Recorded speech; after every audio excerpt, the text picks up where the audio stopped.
So, ఈ వీడియోలో మనము డేటా ఇంటర్ప్రిటేషన్ గురించి డిస్కస్ చేస్తున్నాం. కంప్లీట్‌గా మనము ఎంఎన్‌సి యాప్టిట్యూడ్ మాస్టరీ ఈ బుక్ కంప్లీట్‌గా మనం డిస్కస్ చేస్తున్నాం. So, each and every question MNC app questions అన్నీ కూడా మనం డిస్కస్ చేస్తున్నాం. ఈచ్ అండ్ ఎవ్రీ టాపిక్ ఒక ఆర్డర్‌లో వెరీ బేసిక్ నుంచి అడ్వాన్స్డ్ లెవెల్ వరకు ఈచ్ అండ్ ఎవ్రీ క్వెషన్ మనం డిస్కస్ చేస్తున్నాం. So, top MNC questions, top 50 MNC questions అన్నీ కూడా మనం డిస్కస్ చేస్తున్నాం. దాంట్లో కంటిన్యూయేషన్ మనకు data interpretation. So, data interpretation జాగ్రత్తగా చూడండి. Very, very important topic. Okay. Top MNC companies అయినటువంటి TCS, Infosys, Cognizant, Google, so Microsoft, so Amazon వీటిలన్నింటిలోనూ data interpretation plays a key role. కాబట్టి చాలా ఇంపార్టెంట్. డేటా ఇంటర్ప్రిటేషన్ అంటే ఏంటి? It is not the new topic. ఇది new topic కాదు. It is the combination of few arithmetic topics. So ఏంటి ఆ few arithmetic topics? Ratio, average, percentage, profit and loss. So ఈ keynotes మీద మీకు command ఉంటే సో డేటా ఇంటర్ప్రిటేషన్ చాలా ఈజీగా మనం చేయొచ్చు. Okay. So I will explain from very basics to you. First రేషియోలో ఏ కీనోట్ అవసరం? రేషియో టాపిక్ మొత్తం ఇక్కడ అవసరం లేదు. డేటా ఇంటర్ప్రిటేషన్లో ఏ కీనోట్స్ అయితే అవసరమో అది మాత్రమే మీకు నేను ఎక్స్ప్లెయిన్ చేస్తున్నాను.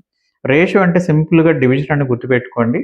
Ratio of A comma B అంటే A:B అని, A:B అంటే A/B అని, A:B is not equal to B:A. Order మారిస్తే వాల్యూ కూడా మారిపోతుంది.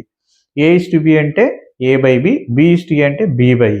కాబట్టి A:B, B:A రెండు ఈక్వల్ కాదు. ఆ పాయింట్ ఒక్కటి తెలిస్తే చాలు. ఎందుకంటే ఆన్సర్లో మనకు 2:1 ఇచ్చి ఉంటాడు, 1:2 కూడా ఇచ్చి ఉంటాడు. కాబట్టి so A:B is not equal to B:A. So అదేవిధంగా the terms of ratio must be in simplified form. రేషియోలో ఉన్న టర్మ్స్ అన్ని కూడా ఎప్పుడు కూడా సింప్లిఫైడ్ ఫామ్లోనే ఉంచాలన్నది చాలా ఇంపార్టెంట్. సింప్లిఫైడ్ ఫామ్ అంటే అర్థం ఏంటి? రేషియోలో ఉన్న టర్మ్స్ అన్నీ కూడా ఏ ఒక్క వాల్యూతోనూ డివిజిబుల్ కాకపోతే it is in simplified form. Suppose all are divisible by 10, cancel with 10, by 10, by 10, by 10, by 10. Suppose all the terms are not divisible by any value, it is in simplified form. Very simple. Few examples ఇచ్చాను ఇక్కడ జాగ్రత్తగా చూడండి. So 120:160:200 అని ఉంది.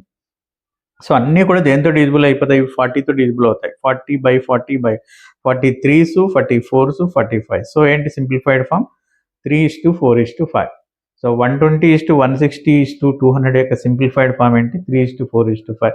ఇలా రేషియోలో terms ఎప్పుడు కూడా మనం సింప్లిఫైడ్ ఫామ్లోనే ఉంచాలి. ఓకే. ఇప్పుడు 3, 4, 5 అనేది దేంతోనూ డివిజిబుల్ కావు. So it is in simplified form. So always you put the terms of ratio in simplified form only. అదేవిధంగా ఇంకొక ఎగ్జాంపుల్ కూడా ఇచ్చాము చూడండి. 85:119:153 అన్నీ కూడా 17తో డివిజిబుల్ అయిపోతాయి. 17 5s, okay, 17 5s, 17 7s, 17 9s అన్నీ క్యాన్సిల్ అయిపోతాయి.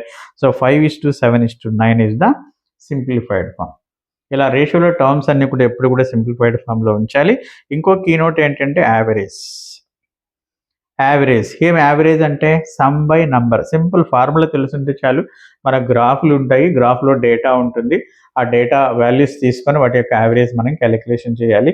ఎలా చేస్తాం యావరేజ్? అన్నీ యాడ్ చేసి బై, సపోజ్ 5 వాల్యూస్ ఉన్నాయి, యాడ్ చేసి బై 5 రాయాలి. 10 వాల్యూస్ అనుకో, యాడ్ చేసి బై 10 రాయాలి. ఇలా యావరేజ్ ఈక్వల్ టు ఏంటి? సమ్ బై నంబర్ రాస్తే మనకి యావరేజ్. ఒక ఎగ్జాంపుల్ కూడా ఇచ్చాను నేను. Average of 37 just like. So what is average? Sum by number. అన్నీ యాడ్ చేసాం. యాడ్ చేస్తే ఎంత వచ్చింది? 170 వచ్చింది. ఎన్ని వాల్యూస్ యాడ్ చేసాం మనం ఇక్కడ? 1 2 3 4 5 వాల్యూస్ కాబట్టి బై 5. డినామినేటర్లో బై 5. 170/5 ఎంత? So 34 is the average. అర్థమైందా? రిమైనింగ్ కాన్సెప్ట్ నెక్స్ట్ వీడియోలో డిస్కస్ చేద్దాం. Thank you to all.